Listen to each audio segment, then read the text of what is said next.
Pero tú, cuando te pongas a orar, entra en tu cuarto, cierra la puerta y ora a tu Padre que está en lo secreto. Y al orar, no hablen solo por hablar como hacen los gentiles, porque ellos se imaginan que serán escuchados por sus muchas palabras. Ustedes deben orar así: Padre nuestro que estás en el cielo, santificado sea tu nombre. Venga tu reino, hágase tu voluntad en la tierra como en el cielo. Danos hoy nuestro pan de cada día.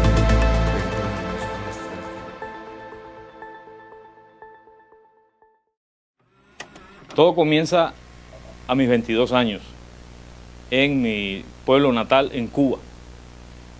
Un día, en una visita que hice de donde una tía, no sabía lo que había estado pasando porque yo era escéptico del tema y estaba totalmente, no creía en nada.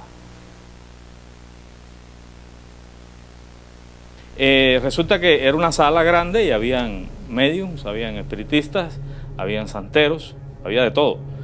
Y se me acerca un señor y me mira fijamente a los ojos y me dice que yo tengo un camino muy grande en el campo porque mi camino es llegar a ser babalao, un sacerdote dentro de esa religión. Pero primero tenía que empezar a desarrollar lo que ellos llaman el muerto. Me hacen esa consagración, hacen una ceremonia en el río, en un cementerio, en una montaña, en distintos lugares, y me marcan el cuerpo con una cuchilla. Y tengo que dormir esa noche al lado de ese fundamento que son dos carderos, como dos carderos de cocinar, pero que adentro llevan hueso de muerto, palo y un montón de cosas, con un short de yute, de saco de yute, como en aquel tiempo los esclavos, dormir en el piso, para que existiera una transferencia del espíritu que tenían esos dos carderos, pasaran a mí y empezaran a caminar conmigo. Yo sentía en la noche como se arrastraban cadenas alrededor del cuarto donde yo estaba y me susurraban al oído. Después que termino toda aquella ceremonia, recibo otro fundamento que es un caracol con ojos y boca que se llama Lucero Mundo. Yo recibí eso y muchas otras cosas. Automáticamente empezamos a hacer reuniones en las casas donde cantábamos a esas deidades, los limpiábamos con flores, tomábamos aguardiente, agua bendita, y eso era todas las semanas. Eso duraba aproximadamente de 1 a 2 horas. En el 1995 entro yo a Costa Rica, venía con todo eso, era una buena cantidad de hierro. Cuando voy a pasar allá en el aeropuerto en Cuba me dicen, cuidado porque él lleva santo ahí. Yo agarro todo eso y llego acá a Costa Rica y aquí en el aeropuerto no me revisaron. Al cabo del tiempo se me da la posibilidad de tener un negocio que lo hice mal, de pollo de engorde. En Cartago compré una finca y allí empecé a desarrollar todo eso y lo perdí todo.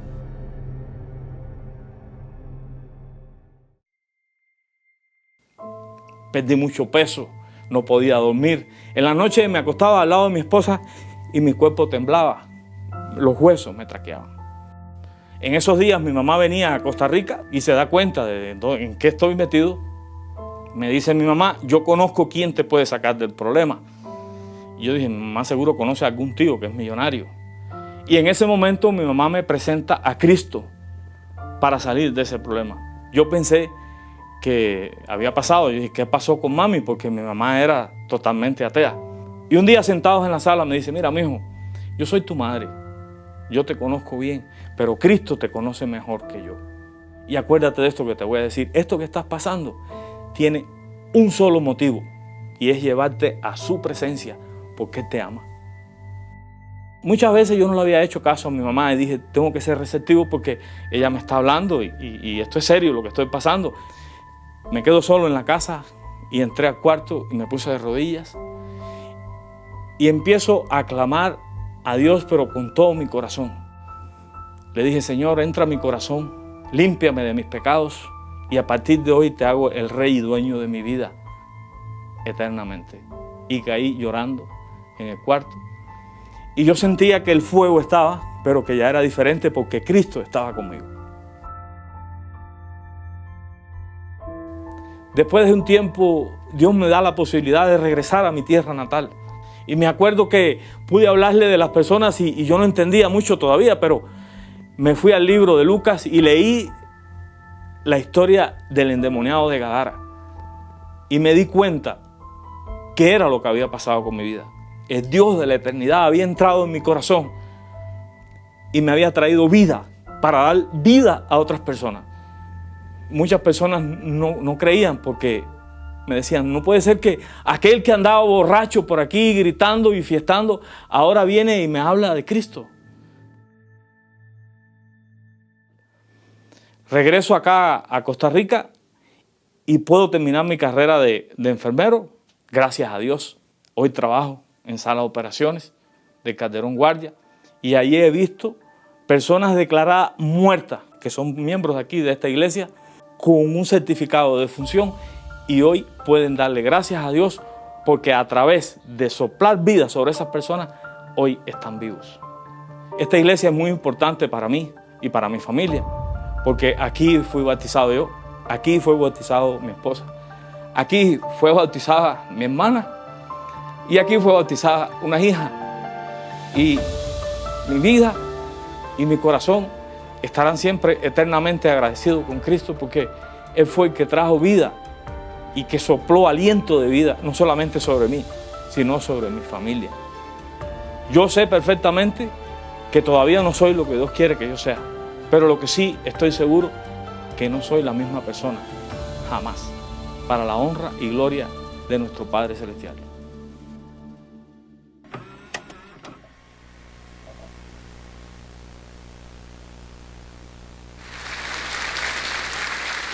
Lorenzo es un servidor de Dios disfrazado de enfermero ahí en el hospital. Pandereta hasta las cejas, ora por todo lo que le aparezca por delante, y un hombre realmente consagrado a Jesucristo. Gracias. Y nos sirve de introducción a la última frase del Padre Nuestro. La última frase del Padre Nuestro es: líbrame del mal. Líbrame. Es un momento en el cual Jesús, como hemos estado enseñando, responde a una petición muy inteligente de los discípulos. Los discípulos pudieron haberle dicho a Jesús, estoy citando de Lucas 11, le pudieron haber dicho: enséñanos a caminar sobre el agua para impresionar a alguien, o enséñanos a multiplicar pescado para nunca más tener que trabajar, o enséñanos técnicas de sanidad divina. Pero ellos sacaron números y se dieron cuenta dónde estaba la fuente de poder, dónde estaba realmente la fuente, el ojo de agua de donde brotaba toda la gracia que Jesús destilaba. Y lo que pidieron fue: enséñanos a orar. Y Jesús, y Mateo extiende más, capítulo 6, extiende más la respuesta que Lucas, y empieza a trazar algunos conceptos que hemos estado trabajando acá. Y hoy llegamos a esa última frase: no me dejes caer en tentación, Señor. Líbrame del mal. Antes pidió: ayúdanos a exaltar tu nombre, ayúdanos a extender tu reino, ayúdanos a hacer tu voluntad. Gracias por tu provisión, gracias por tu perdón, y ahora te pedimos, Señor, gracias por tu protección. De eso vamos a hablar durante este espacio, del Dios que nos protege, amparados en esa frase. Así que, recordándola con la fuerza que merece, 6:13 de Mateo: no nos dejes caer en tentación, sino líbranos del maligno.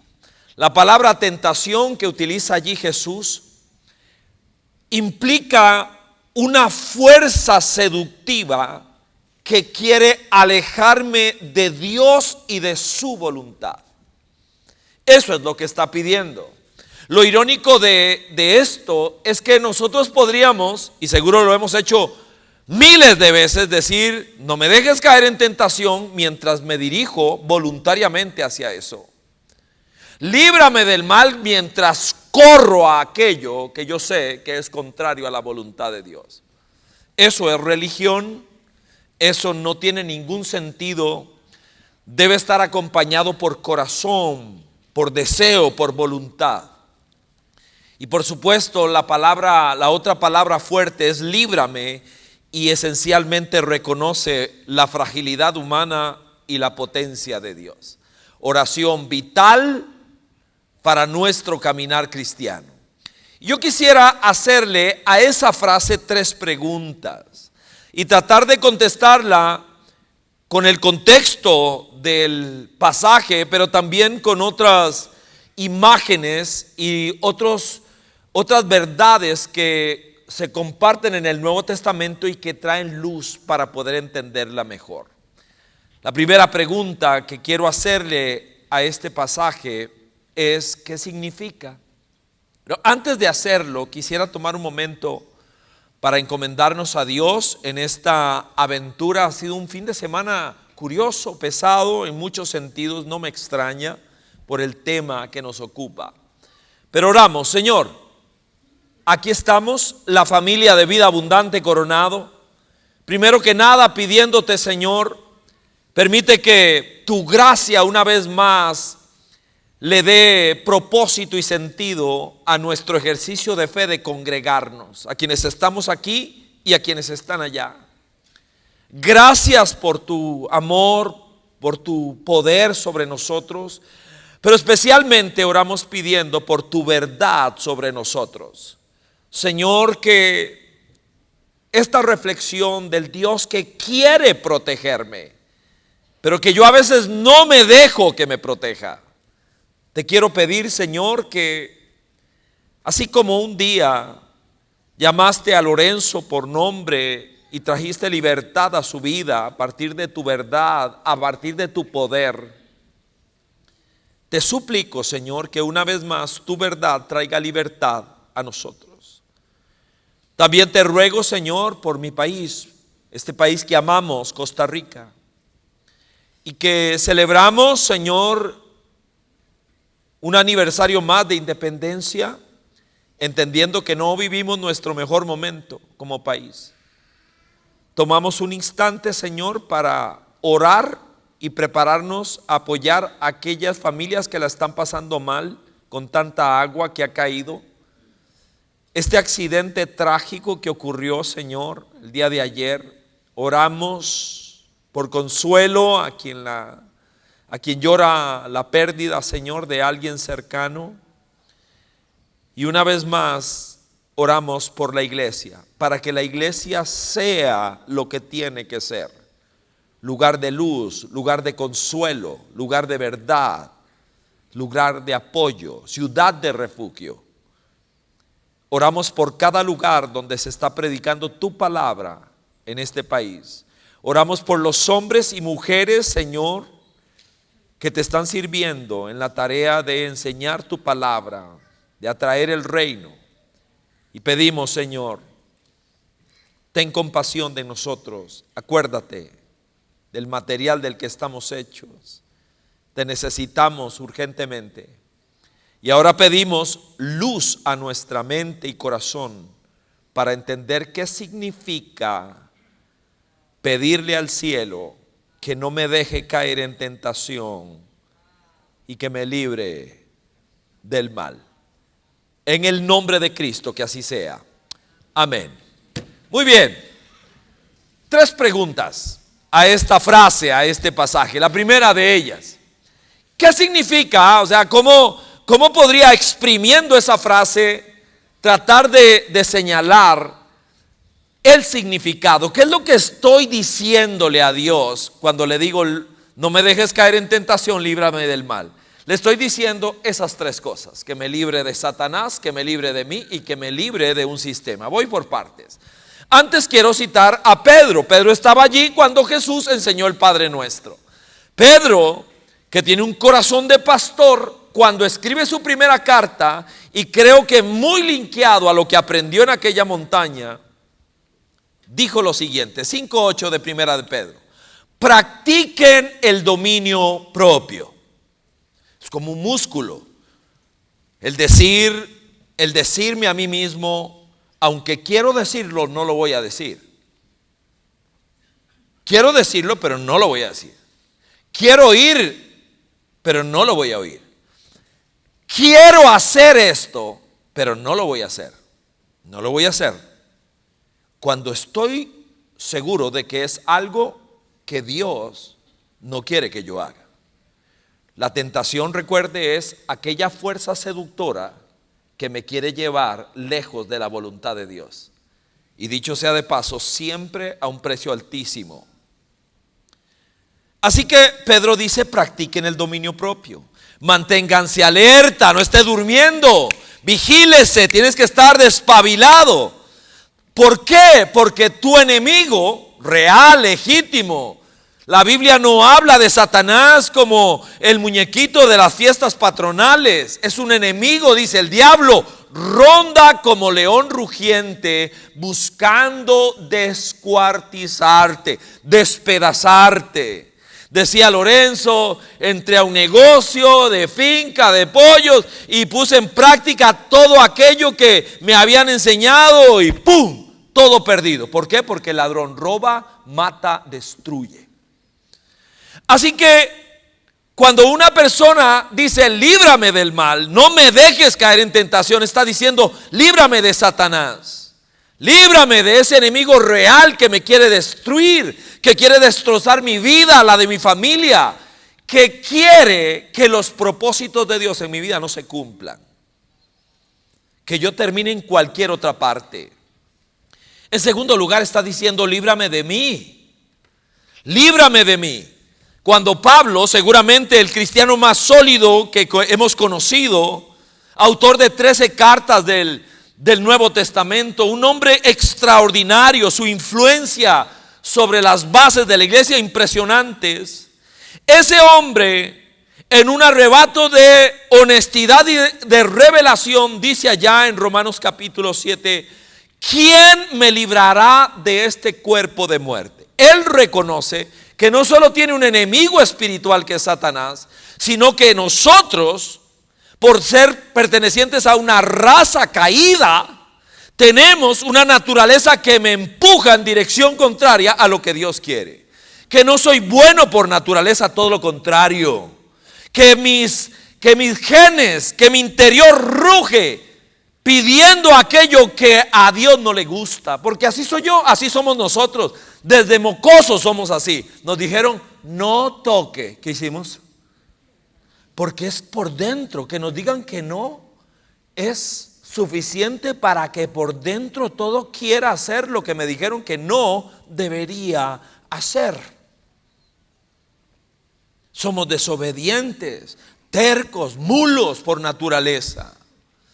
Cuando decimos: líbrame del mal, estoy diciendo: líbrame de Satanás y líbrame de mí mismo, de esta naturaleza predispuesta a hacer lo malo, producto de ser perteneciente a una raza caída, que se deleita en aquellas cosas que básicamente son contrarias a Dios. Así soy, así eres tú. Pero no solo eso. Cuando le digo al cielo: líbrame del mal, le estoy diciendo: líbrame del sistema al que pertenezco. De que la barra de amigos me aplaude aquello que no está bien.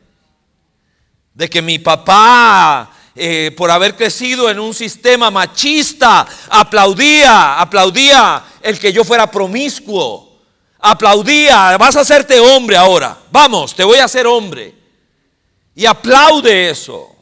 Y pertenecemos a un sistema donde la barra de amigos extraña si alguien decide decir no a algo que todos los demás aplauden. Cuando alguien dice: líbrame del mal, estoy diciendo: líbrame del sistema en el que yo vivo, de esta corriente que me quiere arrastrar.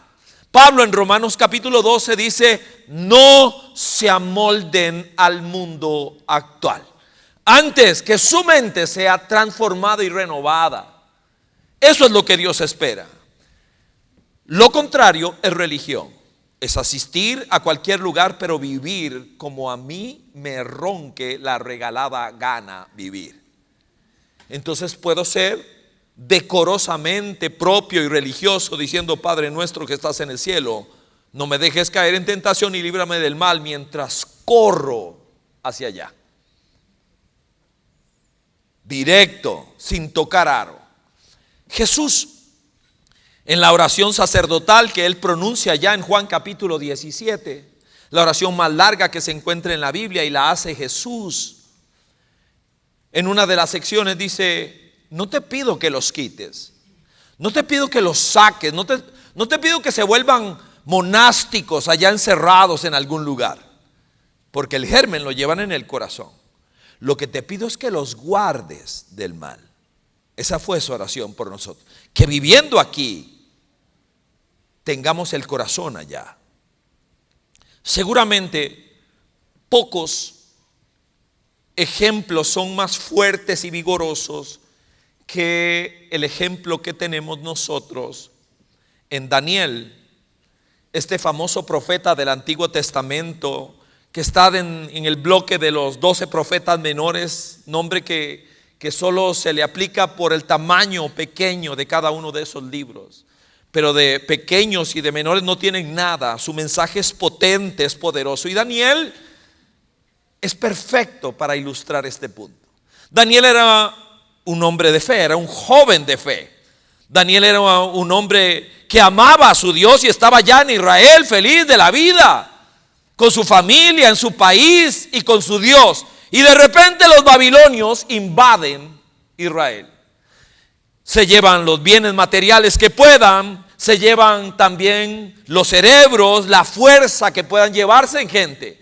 Daniel de la noche a la mañana sale de Israel y ahora es injertado en el palacio de Babilonia. Y ahí está.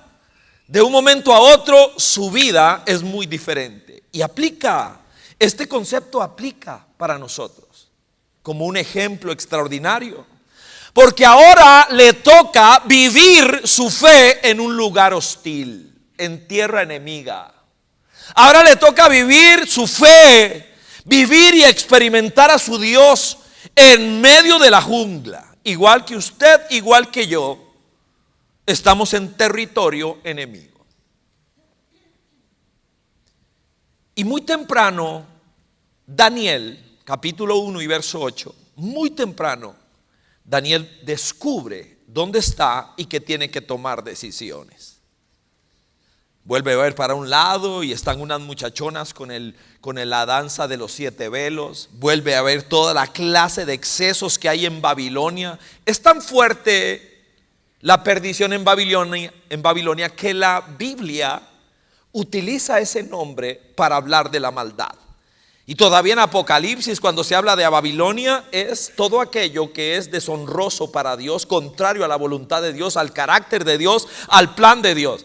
Y ahí está Daniel, un hijo de Dios, alguien que tiene a Dios ensartado en el corazón y ahora le toca estar ahí. Y en el verso 8 del capítulo 1 dice que Daniel propuso en su corazón no contaminarse. Y empezó a extender ese deseo desde la alimentación, las relaciones. Ellos, Daniel y sus amigos, decidieron honrar a Dios, no importa a costo de vida. Y cuando uno estudia la vida de Daniel, se da cuenta que su decisión de permanecer fiel a Dios en medio de la jungla trajo 3 beneficios inmediatos. El primero, dice que no había nadie con la apariencia de ellos. Nadie. No había nadie, y no es un tema cosmético esencialmente. Es una prestancia, una estampa, una personalidad, un atractivo que venía de adentro hacia afuera. Lo plástico es al revés. Es impuesto afuera. No importa lo que haya adentro. Y dice la Biblia que el semblante, la personalidad, la estampa, la prestancia, el carácter de este hombre era extraordinario. El segundo regalo, eso me lleva a pensar que cuando caigo en tentación y vivo en pecado y practico y me hago parte de esto, debo entender que lo contrario también es cierto. Que el pecado, que según la Biblia es muerte, afea arruga.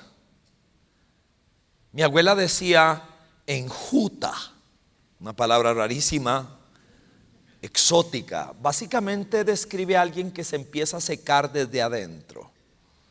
Es alguien que empieza a secarse, a afearse de una manera, es diferente, no es belleza física, es algo que surge de adentro y que otorga una personalidad producto de alguien que le está dando lugar a Dios en su corazón. El segundo beneficio que recogió de manera inmediata Daniel fue sabiduría. Dice la palabra de Dios que ni sátrapas ni adivinos, los echaron a todos en una licuadora y ni uno solo le llegaba al tobillo, ni a Daniel ni a sus amigos. Una capacidad de leer la vida, una capacidad de sensibilidad, una capacidad de ver los acontecimientos, una capacidad impresionante para percibir la voz de Dios. Ese era Daniel. Y el tercer concepto, el tercer premio de Daniel, allí en el palacio de Babilonia, fue su protección. Fue protegido por Dios. Conspiración, serrucho, a sus amigos los echaron en el horno de fuego, a él lo echaron en un foso de leones por envidia, y Dios los protegió. Cada vez que nosotros decimos, oiga Dios, ayúdeme, de verdad, de corazón, no me deje caer, que esa mano poderosa me sostenga, yo voy a hacer mi parte, lo vamos a ver al final. Ayúdeme, no permita que el mal sea sobre mi vida y carcomiendo, robando, matando y destruyendo. Ayúdeme. Así que la primera pregunta es, ¿qué significa? ¿Qué significa? No me dejes caer en tentación, líbrame del mal. Significa líbrame de Satanás, líbrame de mí. Porque tengo una naturaleza terrible. Debo tener vigilado a Ricardo Salazar muy de cerca. Y líbrame del sistema en el que yo vivo, que le llama a lo malo bueno y a lo bueno lo llama malo. La segunda pregunta es esta. La segunda pregunta es, ¿qué reconozco? Cuando yo vengo a una frase como esta, Señor, no me dejes caer en tentación, líbrame del mal, ¿qué reconozco? Hay varias cosas que están implícitas como un reconocimiento al pronunciar de corazón, con inteligencia, con conciencia esta frase. Reconozco la sentencia de que existe el bien y el mal. Reconozco la potencia de Dios y la bondad de Dios. Antes de desarrollarlo, vea estas palabras de Pablo. Es una convicción de vida. Dice 2 de Timoteo 4:18, el Señor me librará de toda obra mala. Yo me imagino que el despegue que tuvo Lorenzo en su momento no fue una cosa fácil, porque habían reclamos de derechos sobre su vida. Pero nunca olvide quién es todopoderoso, y que cuando alguien le dice a Dios, ayúdeme a salir de esto, de verdad que tenemos a quién recurrir. Que mi fuerza no alcanza, eso es cierto, pero Él sí puede. Cuando Él se levanta, hasta ahí llegó todo. Me librará de toda obra mala y me guardará para su reino celestial. Primer gran implicación de la frase líbrame del mal es la sentencia que establece Dios de que existe el bien, pero también existe el mal. Y tengo que entenderlo, tengo que saberlo. ¿Por qué? Dice usted, si eso todo el mundo lo sabe. Fíjese que no. Fíjese que la tendencia de la sociedad posmoderna, con todas las implicaciones y variables que hay algunas cosas que son absolutamente evidentes. El posmodernismo plantea que no hay verdades absolutas. El posmodernismo plantea de que realmente no hay bien y no hay mal, de que su opinión y su gusto es suyo, y que nadie debería juzgarlo a usted a partir de su criterio de qué está bien y qué está mal. Ahí hay un problema, porque Dios dice: hay bien y hay mal. Hay algo que es bueno y otra cosa que es malo. El posmodernismo dice: todo es relativo, no hay verdades absolutas, nada es malo en sí mismo. Y entonces aparecen las nuevas moralidades que excluyen a Dios como un cascarrabias cósmico que vino a echar a perder la fiesta de cada uno de nosotros. Jesús dijo: hay algo bueno y hay algo malo. Y el que determina eso no es usted, es Dios, es Él, es el Creador, el que dice: esto está mal. No se miente, no se roba. Y empieza a establecer las rayas de aquello que está mal y aquello que está bien. Entonces hay límites, no hay vía libre para que alguien haga lo que le dé la gana. Podemos hacerlo porque ese es precisamente una prerrogativa humana, pero no sin costo, porque la paga del pecado es muerte. Eso es lo que dice la palabra de Dios. Así que para el Señor no hay tal cosa como un relativismo moral, porque está claramente establecido que hay luz y hay día, hay noche, hay día, hay tinieblas, hay luz, está lo bueno y está lo malo. Lo segundo que reconozco es el poder de Dios, de que no hay lugar donde yo haya llegado por mi testarudez, por mi necedad, por mi desobediencia, de donde Dios no me pueda sacar. No hay debilidad a la que yo pueda culpar, porque su poder y fortaleza es capaz no solo de sacarme, de sanarme, sino de sostenerme. Y aquí es importante entender que cada uno de nosotros lidia con algo en particular. El autor del libro de Hebreos dice, hablando del caminar cristiano, dice: despójense de todo peso. Y luego hay una frase muy importante, dice: y del pecado que me asedia. El pecado que me asedia a mí seguro no es el mismo que lo asedia a usted. Cada uno de nosotros tiene una historia, y esa historia nos condiciona. Y aunque yo debo estar alerta por mis puntos fuertes, comillas, debo estar súper despabilado con aquellas cosas que yo sé que son la pata del banco, que yo tengo que vigilar de cerca. Entonces, el haber sido adicto a la pornografía desde los 11 años y haber sido lanzado a un despertar sexual siendo apenas un niño, porque te vas a hacer hombre y porque era aplaudido, esto condiciona mi vida. Soy cristiano, es cierto, vivo en sobriedad, es cierto, pero tengo que estar despabilado con el pecado que me asedia. Yo sé cuál es. No tengo problemas con el alcohol, no tengo problemas con drogas. Yo sé con qué tengo problemas y que tengo que mantener vigilado de cerca. Y le pido a Dios que la luz encienda cuando realmente entro en peligro.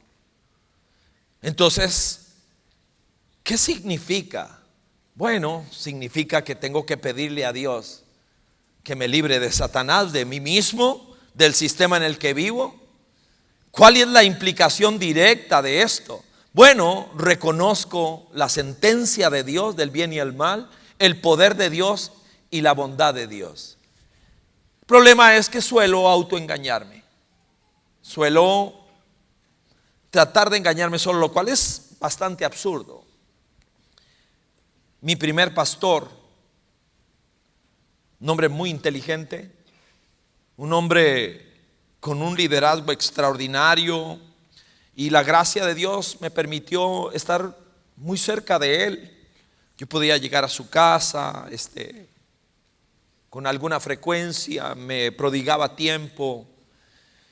Y mientras conversaba con Gis acerca de este fin de semana, de lo que iba a compartir, etcétera, le dije algo que ella no sabía, de que él no pocas veces me decía: Ricardo, recuerda a David, muy santo, pero falló con las mujeres.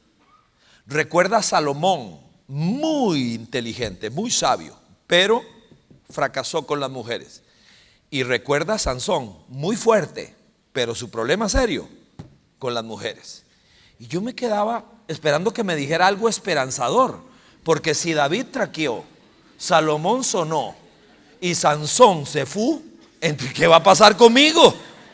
Yo me quedaba como diciendo: Dios mío, y dígame algo que me dé esperanza. Yo, bueno, él es el líder, él es el que sabe. Lamentablemente, unos años después, él colapsó moralmente, terrible, una cosa muy fea, muy triste. Su ministerio desplomado, un hombre extraordinario, y ¡pum!, se desplomó ministerialmente. Gran pérdida familiar, terminó perdiendo a su familia, una cosa muy fuerte. Entonces, con el paso de los años, yo me di cuenta que él me estaba diciendo algo que le servía de excusa a él para la doble vida que estaba llevando. Ojo, porque nunca me dijo que el héroe de la película no es Sansón. El héroe de la película es Cristo, y con él sí se puede. Pero él no me dijo. Él me dejó mal, porque servía casi que de excusa para un comportamiento. El Padre Nuestro precisamente es así, ¿no? No le ores a nadie. Nadie puede ayudarte, ni Salomón, ni Sansón, ni a nadie puede, no puede ni oírte. Dígale: Padre, no me dejes caer en tentación y líbrame del mal. ¿Y quien pronunció esas palabras? Era Cristo. Maravilloso. Esto me lanza a la tercera pregunta. La tercera pregunta que le hago a esta frase maravillosa es: ¿qué me toca a mí?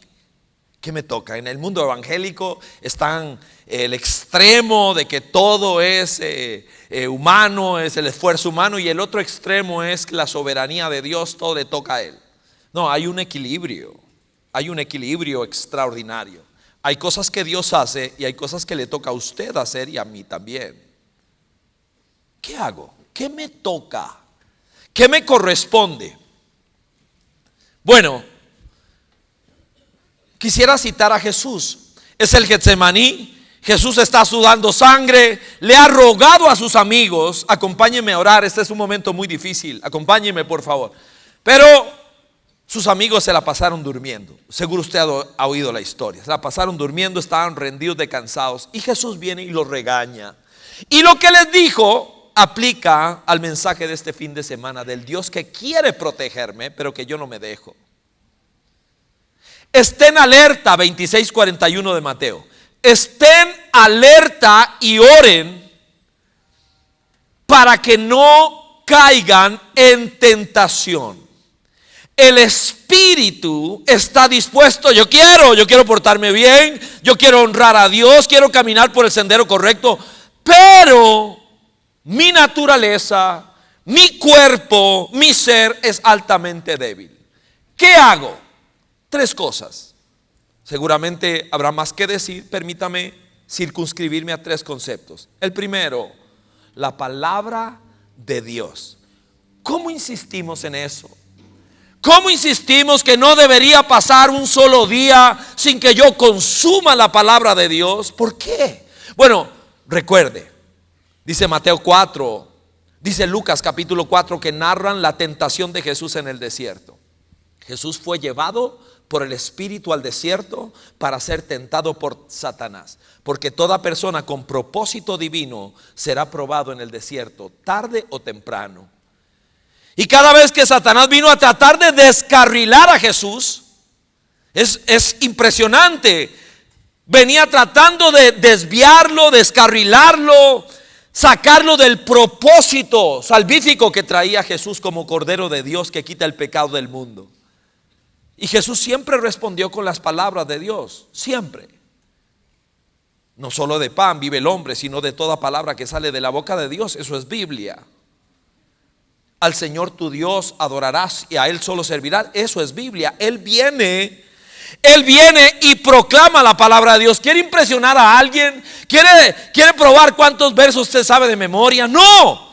Él lo que sabe es que la verdad de Dios es la única defensa mientras Satanás mienta. Cuando Satanás miente y yo no conozco la verdad de Dios, la mentira se aloja en mi mente y en mi corazón. Y por años he abrazado mentiras que parecen verdades porque no conozco la verdad que salió del corazón de Dios. Esa es la razón primaria. Déjeme manifestarle otra. Esta es muy importante y creo que no todo el mundo la sabe.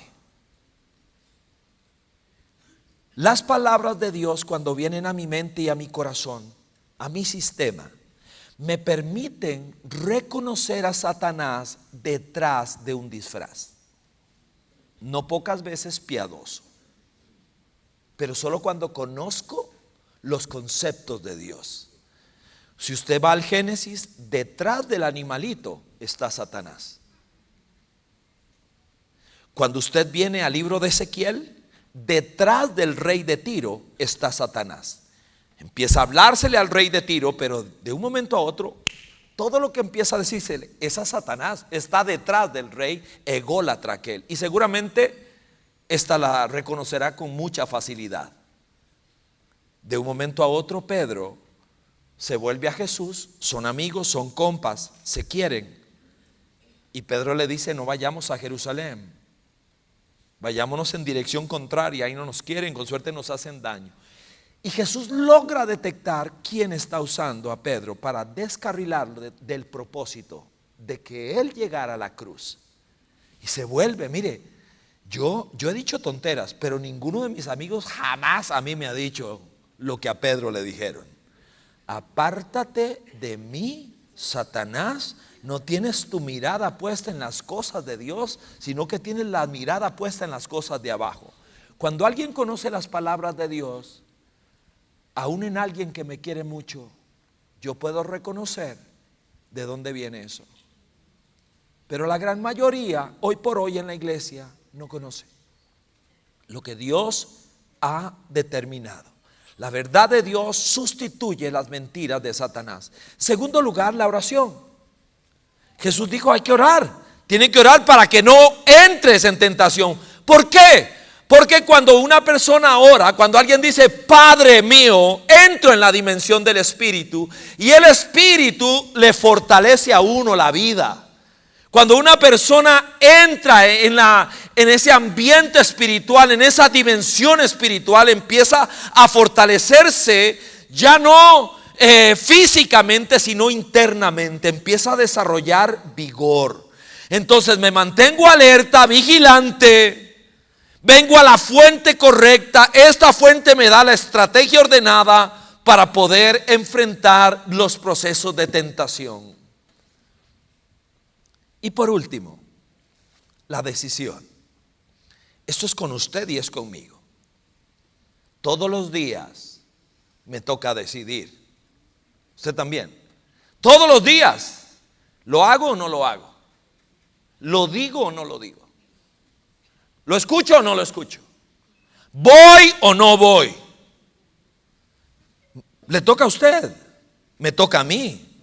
Diariamente. Y según lo que decidamos, para allá vamos, allá llegamos. Y cuando el Señor, que no explica mucho, dice nada más, cuando tengan esa cita con su padre, díganle: no me dejes caer en tentación y líbrame del mal. Yo sería un hipócrita si digo, no me dejes caer en tentación y corro hacia eso. Y líbrame del mal y lo abrazo. Es una contradicción normalmente hallada en el corazón religioso.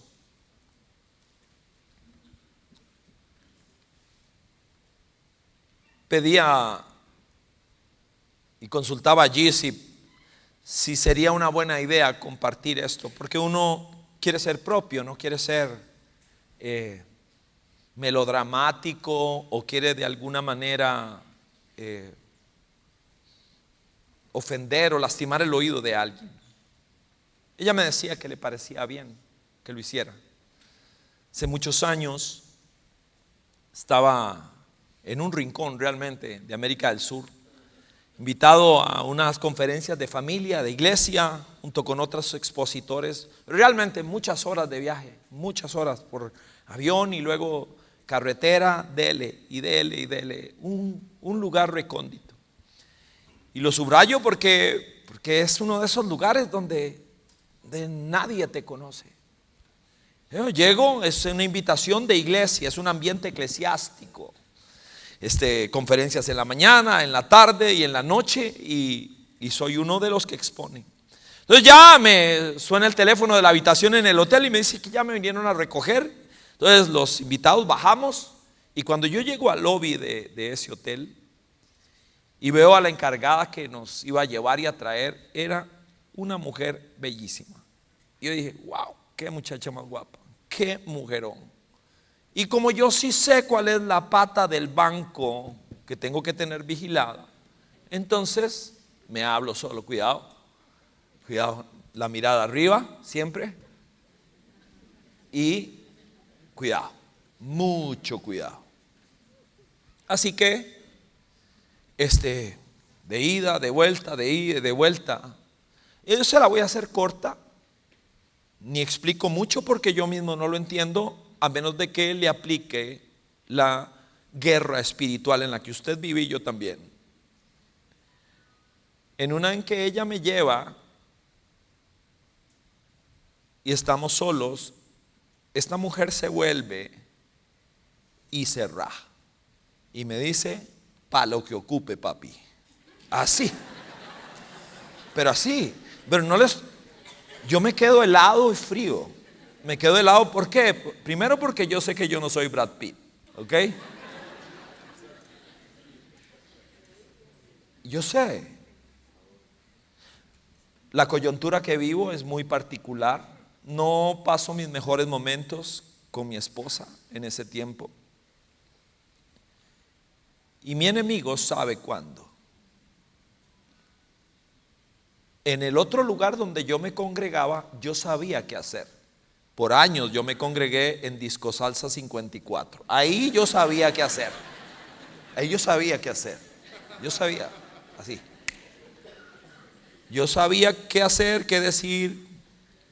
Pero ahora soy un hombre casado. Soy el papá de Valeria, de Andrés. Mis hijos en ese tiempo, ya no un hombre y una mujer como ahora. Soy pastor de una iglesia que se llama Vida Abundante. Y ahí estoy y me toca decidir. Entonces ahí yo puedo escuchar a aquel que me dijo un día, recuerda a David.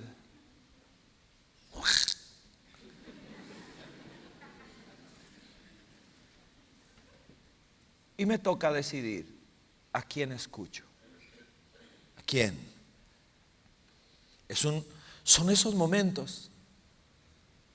Depende de lo que hubiera decidido, le voy a decir algo con el paso de los años. No estaría aquí. Y cuando termine de aquí, no iría para donde voy. A almorzar con mi esposa y a darle un beso a mis hijos. A usted le toca también. ¿Y a mí? ¿Y a mí? Entonces, si dijera que fue fácil, no. Y oiga, ¿y usted le dio su crawl? Quisiera decir otra cosa, pero le di pensamiento. Y al final lo que decidí fue ponerme sobre mis rodillas y decirle al Señor: no me deje caer en tentación y líbreme del mal. Aquí estoy. Logré superar la semana y me vine a mi casa. Y aunque no eran los mejores momentos con Gis, poderla mirar a los ojos y a mis hijos. Y luego al fin de semana siguiente, pararme aquí y mirarlo a usted.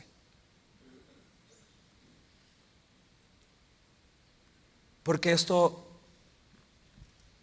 algunos de ustedes creen que la vida de un pastor es, salgo de aquí, me voy para una nube, no, ahí para Patalillo de Coronado, ahí vivo yo, en Patalillo. Igual que usted, jungla. No es fácil, no es sencillo. Así que nunca se olvide de esto. Su cabeza y la mía tiene precio en el infierno. Pero hay alguien que ofreció: pídeme y yo te libro de eso. Te doy la fuerza, la gracia, la estrategia para que sigas adelante, para que le pruebes a los demás que sí es posible vivir de una manera diferente. Fácil no, no. Pero mientras más quiera alguien seguir el camino de Dios, más dura será la prueba. Cito completo a Pablo, Romanos 7:24: soy un pobre miserable, el mejor cristiano que ha existido. ¿Quién me librará de este cuerpo mortal? Verso 25: gracias a Dios por medio de Jesucristo. Escuche, para que esto sea posible, Él tiene que ser el Señor de su vida. Que me importe lo que Él piensa. Así que una jovencita de la iglesia me la regaló. Es una pequeña pulsera con 3 iniciales. Y me la amarré ahí y me la puse. Muy a menudo la veo.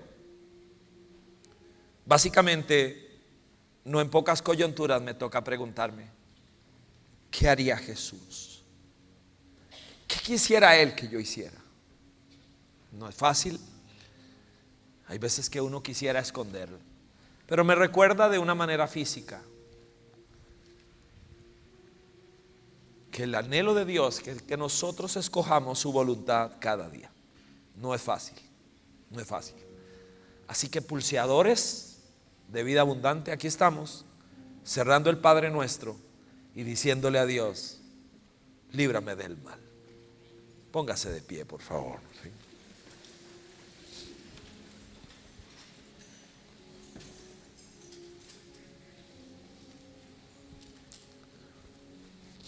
Conforme Dios le haya hablado a usted a través de su palabra, y a pesar de la torpeza de quien se expresa, dejamos que el Espíritu Santo nos tome, nos hable,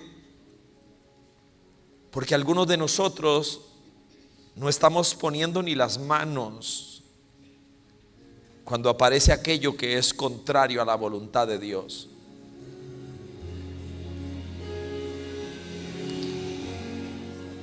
Jesús dijo: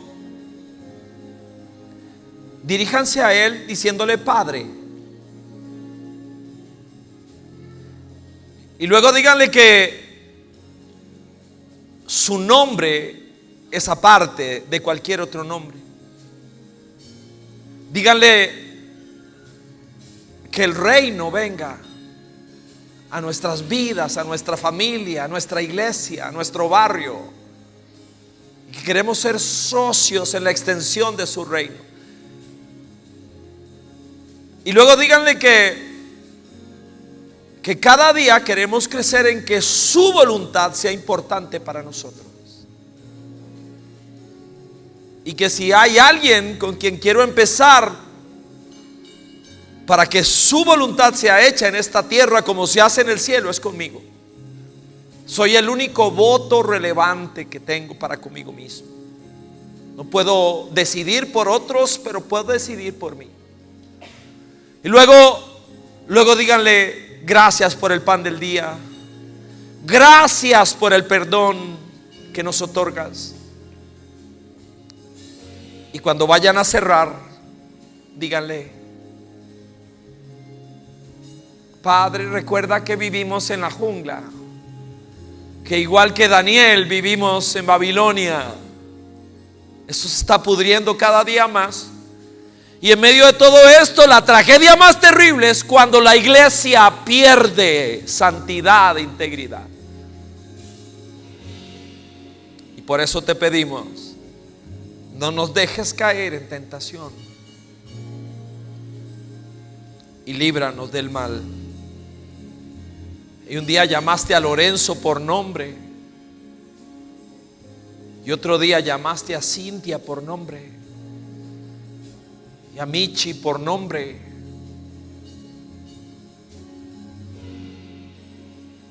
Y cada uno de nosotros tiene la responsabilidad de responder para caminar contigo, contra corriente, contra cultura, y decirle que sí a Dios y no al mundo en el que vivo no es una cosa fácil. Alguien pensaría que es una decisión aburrida, una decisión tonta, pero sin duda alguna eso no es cierto. Señor, te pido por Danieles y Danielas modernas que puedan escoger por convicción no contaminarse con todo lo que está a nuestro alrededor, no porque nos sacas del mundo, sino porque nos libras del mal. Y quiero pedirte, Señor, esa belleza particular, esa prestancia, esa estampa que solo pueden tener aquellas personas que caminan para Dios, que honran a Dios con sus vidas. Es una belleza diferente, que inmediatamente renueva sus mentes con frescura, con una agudeza particular, y que son coronados con la gracia de Dios, protegidos por Dios en los fosos y en los hornos modernos, protegidos por Dios. Así que, Señor, como solo puedo votar por mí mismo, no puedo elegir por nadie, una vez abierta tu palabra e intentado proclamar tu verdad, me toca tomar decisiones. Y quiero tomarlas para honra tuya, Señor. Es lo que pido. Y te pido por aquella persona que de verdad anhela, que esto pareciera muy lejano, pareciera un imposible, pero Él dijo: pidan, no me dejes caer, y tú lo harás. Que podamos conocer ese brazo fuerte profetizado por Isaías: no tengas miedo porque yo estoy contigo, no desmayes porque yo soy tu Dios que te esfuerzo, yo nunca te voy a dejar, nunca te voy a desamparar, y mi mano derecha estará allí para sostener la tuya.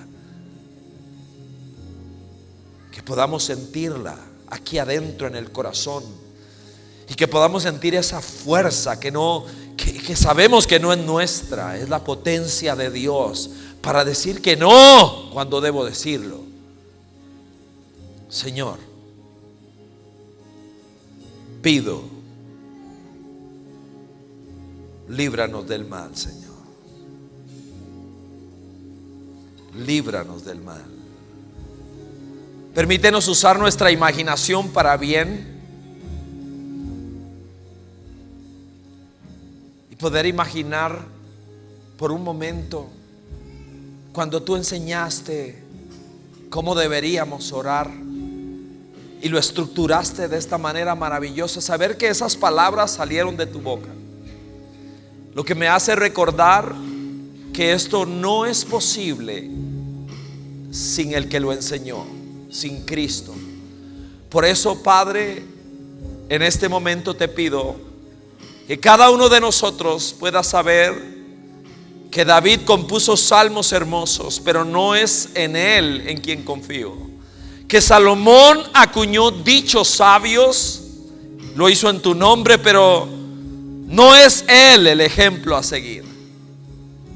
Que Salomón fue sabio y Sansón fuerte, pero ninguno de ellos es el modelo a seguir o la fuente de esperanza para nosotros. ¿Quién me librará de este cuerpo mortal?, preguntó Pablo, y luego pronunció estas palabras: gracias a Dios por Cristo.